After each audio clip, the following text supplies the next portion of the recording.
Спасибо большое. Я приглашаю ученицу 9 класса Молодо-Турецкого лицея имени Демиреля села Кангас Статову Надежду. Признание. Я вас люблю. Хоть я бешусь, хоть это труд и стыд напрасный, и в этой глупости несчастной у ваших ног я признаюсь. Мне не к лицу и не по летам пора, пора мне быть умней. Но узнаю по всем приметам болезнь любви в душе моей. Без вас мне грустно, я зеваю, при вас мне скучно, я терплю, и мочи нет, сказать желаю, мой ангел, как я вас люблю.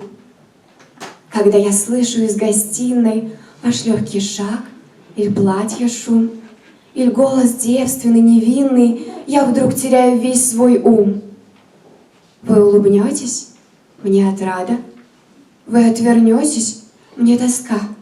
За день мучения награда мне ваша бледная рука.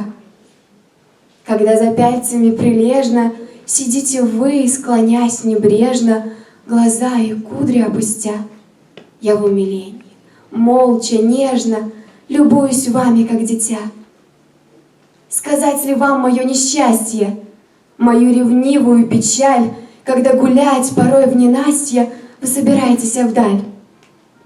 И ваши слезы в одиночку, и речи в уголку вдвоем, и путешествия в опочку, и фортепиано вечерком. Алина, сжальтесь надо мной, не смею требовать любви. Быть может, за грехи мои, мой ангел, я любви не стою. Но притворитесь, этот взгляд все может выразить так чудно. Ах, обмануть меня нетрудно, я сам обманываться рад.